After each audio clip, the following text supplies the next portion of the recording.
नगमाए कुरानी दुनिया को सुना देंगे। हर कल्ब में चाहत की एक आग लगा दे। वालेकुम व रहमतुल्लाहि व बरकातुहू। अल्हम्दुलिल्लाहि कफ़ा व सलामुन अला इबादिहि अल्लज़ीना इस्तफ़ा। अम्मा बाद। अऊज़ु बिल्लाहि अस्समीइल अलीम मिनश शैतानिर रजीम मिन हम्ज़िहि नफ़्ख़िहि व नफ़्सिहि। बिस्मिल्लाहिर रहमानिर रहीम। रब्बि इश्रह ली सदरी व यस्सिर ली अमरी वहलुल उक़दतम मिन लिसानी यफ़क़हू क़ौली। इक़रा बिस्मि रब्बिकल्लज़ी ख़लक़ ख़लक़ल इंसान मिन अलक़। मोहतरम हाज़रीन,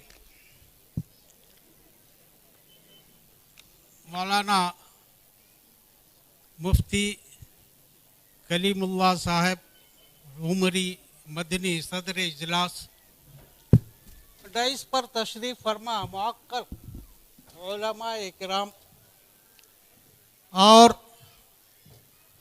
इस ट्रस्टी के सदर अराकीन, तलबा और तालिबात के जिम्मेदारान, माई और बहनें,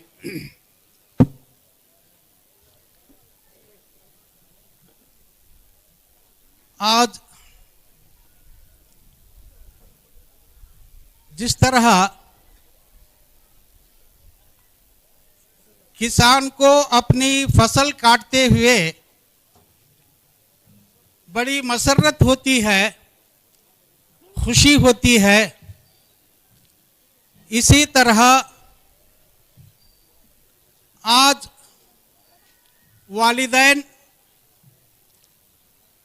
अपने बच्चों की तालीमी कारकर्दगी को देखकर मसरत और खुशी का ये दिन है। ये खुशी और ये मसरत बैठे बिठाए हासिल नहीं होती। बैठे बिठाए का मतलब ये है कि भाई हम लाकर बच्चों को कुल्लिया फातिमतु ज़हरा के अंदर दाखिल कर दिए, हमारी जिम्मेदारी खत्म हो गई। मौलाना अब्दुल वहाब साहब और उनके जिम्मेदारान सब कुछ कर लेंगे। इस उम्मीद पर रहने वाले धोखे में हैं, गलत फहमी में हैं। आप लोग जानते हैं कि ताली एक हाथ से नहीं बजती, कितना भी बजाने की कोशिश कर। माँ बाप के साथ असातिज़ा, जिम्मेदारान, असातिज़ा के साथ माँ बाप का ताउन, ये ज़रूरी है। तालीम बड़ी तगोदो चाहती है, बड़ी मेहनत और मशक्क़त चाहती है, बैठे बिठाए कभी हासिल नहीं होती। तो हाज़रीन, मुझे माँ के ताल्लुक से कहना है कि माँ अपने बच्चे की तालीम और तरबियत में क्या किरदार अदा करे, या क्या किरदार अदा कर चुकी है। इस मजल्ले के इजरा के मौके पर मौलाना वसीम साहब ने बड़ी अच्छी बातें आप लोगों को बतलाई कि माँ का नक्श बच्चे के जहन और दिमाग में पहला होता है। माँ की गोद पहला मदरसा इसीलिए कहा गया। अक्सर व बेशतर लोग या बेशतर माएँ इससे गाफिल हैं, गफलत बरतती हैं। जिसकी वजह से हम ये नताइज आज देख रहे हैं कि आए दिन नित नए मसाइल हमारे ऊपर मुसल्लत किए जा रहे हैं। सही तरबियत और सही इल्म के रास्ते पर लगाना ये माँ बाप की बड़ी जिम्मेदारी है, और सबसे बढ़कर माँ की जिम्मेदारी है, क्योंकि बेशतर वक्त बेटी का या बेटे का माँ के साथ गुजरता है।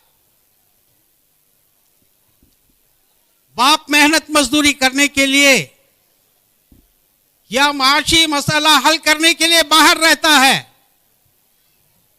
बल्कि बाज दफा ऐसा भी होता है कि हफ्ते में एक मर्तबा बाप बच्चों की मुलाकात होती है। बेशतर वक्त बच्चे का बेटी का मां के साथ गुजरता है। माओं ने बच्चों की तालीम और तरबियत में बड़ा किरदार, बड़ा रोल अदा किया है। कुरान मजीद में आप लोग पढ़ते हैं, हजरत मूसा अलैहिस्सलाम की मां का किरदार, फिरौन जैसा जाबिर, जबरूत, जालिम बादशाह, युज़ब्बिहु अब्नाअहुम व यस्तहयु निसाअहुम, बच्चों को पैदाइश से पहले खत्म किया जाता था। ऐसी हालत में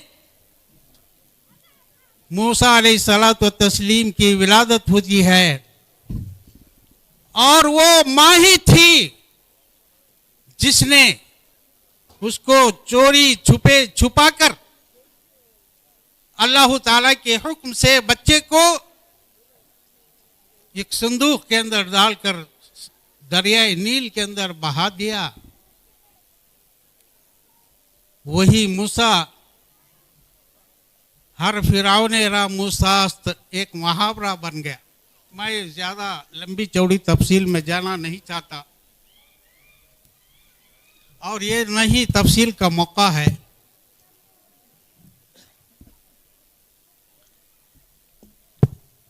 हजरत मूसा अलैहिस्सलाम का कुरान में जितना तस्करा आया, जितनी मर्तबा तस्करा आया, शायद किसी नबी का तस्करा आया हो, क्योंकि हजरत मूसा अलैहिस्सलाम कई मराहिल से गुजरे और दीगर अंबिया को कई मौजिज़ात दिए गए, लेकिन हजरत मूसा अलैहिस्सलाम को सबसे ज्यादा मौजिज़ात दिए गए।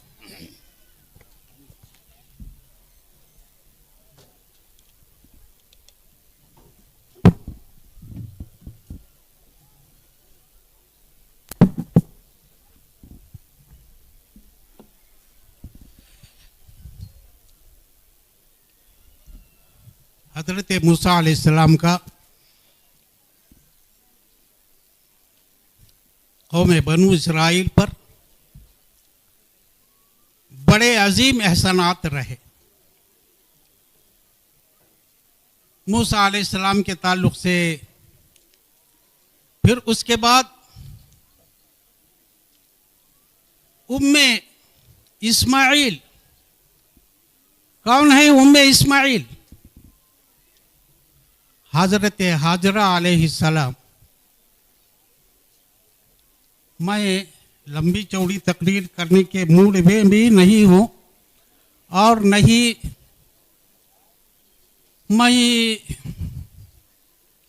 इस मशगले से मुंसलिक हूं। फिर भी मौलाना अब्दुल वहाब साहब की ये हमारे मुताल्लिक़ उनका ये हुस्न ज़न, उन्होंने मुझे मदऊ किया।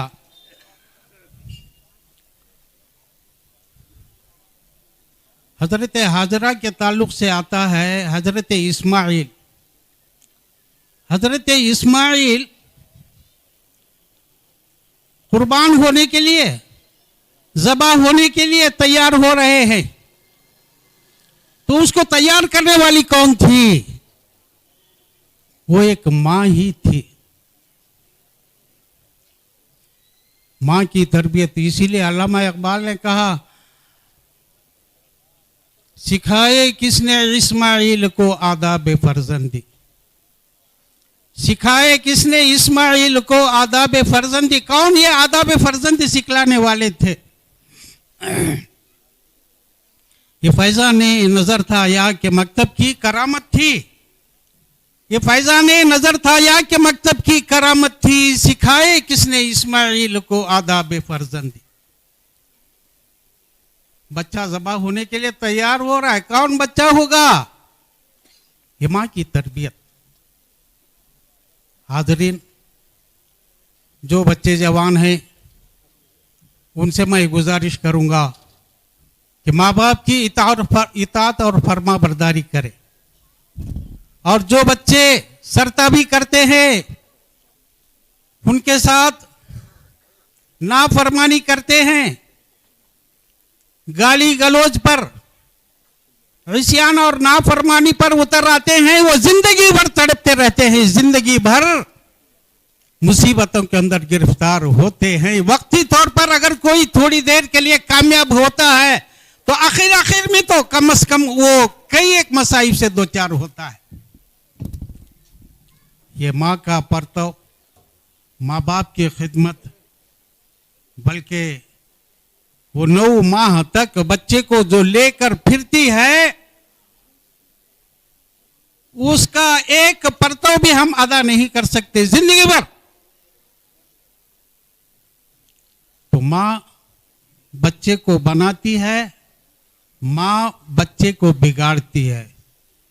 बोलेंगे कि भाई क्या मां कब तो भी बच्चे को बिगाड़ती है क्या? वो तिफल में बू आए क्यों माँ बाप के अतबार की, तिफल में बू आए क्यों माँ बाप के अतबार की। दूध तो डब्बे का है, तालीम है सरकार के। अल्लामा अकबर इलाहाबादी ने कहा, दूध तो डब्बे का है। बच्चे को क्लासरूम में पूछे कि भाई दूध कहाँ से आता है, भैंस से या गाय से, तो बच्चा फौरन बोला कि नहीं जी पैकेट में आता है बोलकर, क्योंकि बच्चे को मालूम ही नहीं है कि वो भैंस का है या गाय का है, बल्कि पैकेट के अंदर आता है। तो ऐसे हमारी तालीम आज है, दूध तो डब्बे का है, तालीम है सरकार की। पहले आज पैकेट में आ रहा है, और प्लास्टिक की बोतलों में आता था, और शुरू में कांच की बोतल में आता था ये दूध। खैर भाई, ये माँ बाप के तौर तरीके की बू बच्चों के अंदर कैसे आए? हमारी तालीम के अंदर माँ बाप को इज्जत देना और उनका मान सम्मान करना, उनकी इज्जत करना, तौकीर करना, ये तमाम चीजें हमको नहीं सिखलाई जाती। ऐसे मदारिस में ये जो फातिमतुज़ ज़हरा अल इस्लामिया जो मदरसा है, ऐसों में अगर तालीम दिए तो ये बच्चे आप लोगों की कदर करते हैं। ऐसे मदरसों में अगर तालीम नहीं दिए तो क्या होता है?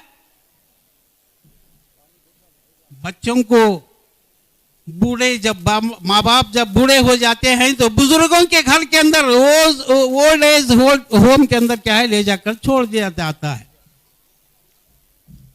बच्चा बड़ा तालीम याफ्ता है, बड़ा डिग्री होल्डर है, एमएस है, एमडी है, एफआरसीएस है, सब कुछ है, लेकिन माँ बाप को बोझ समझते हैं। क्या मजाल इस किस्म के मदारिस में पढ़े हुए बच्चे कभी अपने माँ बाप को बोझ समझेंगे? तो मोहतरम हाज़रीन, बच्चों की सही तरबियत माँ की पहली गोद है।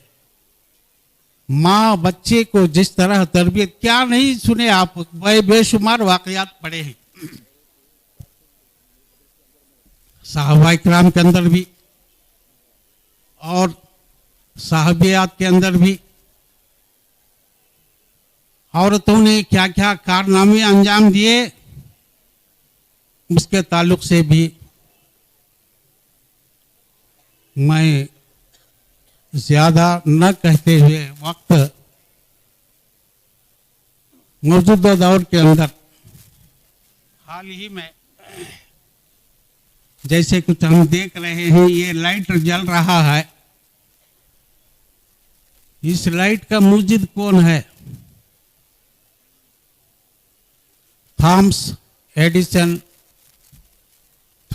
एल्वा एडिसन, जो इंग्लैंड यूरोप का रहने वाला था। उसके ताल्लुक से उसकी हिस्ट्री के अंदर कल शाम में मैं हमारे बच्चे से पूछा कि बेटा उसके अंदर क्या है, तो वो अंग्रेजी में लिखा हुआ था। अब मैं उतना फर तो नहीं पढ़ सकता था। बच्चे से पूछा तो उसने बतलाया कि उसकी माँ ने उसको उतना बड़ा साइंटिस्ट बनाया बोलकर। माएँ बातों के अंदर मशगूल है। इन तमाम बातों को जरा ध्यान से सुनिए, माँ क्या किरदार अदा करती है। बच्चा स्कूल के अंदर ले जाकर दाखिल किया गया। वो माजूर था, कान से और दीगर आज़ा से। चंद दिन स्कूल में रखे, बच्चे उसका मजाक उड़ाने लगे। तो फिर उस बच्चे को वहां से रुखसत करने के लिए एक लेटर लिखा गया उसकी मां के नाम कि तुम्हारा बच्चा बहुत अक्लमंद है, बहुत होशियार है। हमारे मदरसा या हमारा स्कूल इस काबिल नहीं है कि वो बच्चा हमारे स्कूल में पढ़े, इसलिए आप किसी दूसरी स्कूल का इंतजाम कीजिए। ये लेटर जब माँ को पहुंचा तो माँ कितना बड़ा हौसलामंद रही होगी। उस लेटर को माँ ने छुपाया और बच्चे को नहीं बतलाया। बोलिए कि बेटा तुझे स्कूल आने जाने में तकलीफ होती है, मैं चाहती हूं कि तू घर ही के अंदर पढ़े और घर ही के अंदर मैं तुझे तालीम और तरबियत करूं। सुना चाहिए, उसकी माँ उसको पढ़ाती लिखाती है और उसी के बलबूते पर वो दुनिया को देने वाला बनता है। आज हमारी हालत ये है कि हम लेने वाले हो गए, देने वाले नहीं हुए। एक जमाने के अंदर हम देने वाले थे, लेने वाले नहीं थे। मस्जिदों के सामने जाकर देखिए, रोडों चौराहों के अंदर जाकर देखिए, फायदामंद कौम दुनिया के अंदर हमेशा रहती है और जो फायदामंद नहीं होती वो बहुत देर तक नहीं रहती। और तालीम ये अज़हद आज जरूरी है। आज हमने कुरान मजीद का पहला सबक उतर कर हीरा से सुए कौम आया और एक नुस्खा कीमिया साथ लाया। नुस्खा करके तो हकीमों के पास जाकर देखिए, वो नुस्खा नवे। वैसे कुरान मजीद के अंदर कई नुस्खे हैं, उनमें से पहला जो नुस्खा था वो इक़रा का था। आज वो पढ़ना छोड़ दिया। हमारी कितने मदारिस हैं, हमारी कितने कॉलेजेस हैं, हमारी कितनी यूनिवर्सिटियां हैं, और हैं भी तो वो बाज लोगों की नजरों के अंदर खटक रही हैं। इक्के दुक्के मदारिस हैं तो उनके ऊपर हमला किया जा रहा है। कोई भी आज उससे महफूज नहीं रहा। वक्त हो गया, मैं अपनी बात को ख़त्म करता हूँ। चिट्ठी आने से पहले ही ख़त्म करना चाहिए था भाई। मुझे आज बड़ी मसरत हो रही है। इस मदरसे को तकरीबन 22 साल हो रहे, ज़्यादा हो गया। हाँ, 22 साल, ये कोई मामूली बात नहीं है। 22 साल गुजरने के लिए 22 घंटे गुजरना मुश्किल है। 22 साल, और ख़ासकर लड़कियों का मदरसा। लड़कों को किसी भी तरह से अंगेज किया जा सकता है और उनको तालीम और तरबियत दी जा सकती है, लेकिन खासकर लड़कियों के साथ लड़कियों का मदरसा, ये कांटों की सेज समझिए, कांटों के ऊपर कदम, कांटों के ऊपर चलने के मुतरादिफ है। बहरहाल भाई बड़े काबिल मुबारकबाद हैं वो तलबा और तालिबात जिन्होंने दीगर मदारिस को छोड़कर इस मदरसे को और इस तालीम को, क्योंकि इसके बदले में बेशुमार नियामतें मिलने का हमको इम्कान है और दूसरी चीज़ों के बारे में हमको गारंटी नहीं है। इसलिए हम अपने बच्चियों को और अपने बच्चों को तकरीबन कितने भाई ये इस मदरसा इसमें 8 स्कूल चल रहे हैं। हाँ, तकरीबन 8 प्राइमरी के साथ हाई स्कूल के साथ 8 मदारिस चल रहे हैं। ये एक बड़ा खुशाइंद बात है और ख़ासकर हरपन हल्ली के लिए और इस शहर के लिए और फिर अतराफ व अकनाफ के लोगों के लिए बड़े ही काबिल मुबारकबाद हैं। आप इसकी हिफाजत कीजिए। कोई काबिल हो तो हम शान कही देते हैं, कोई काबिल हो तो हम शान कही देते हैं, ढूंढने वालों को दुनिया भी नहीं देते हैं। वस्सलामु अलैकुम व रहमतुल्लाहि व बरकातहू।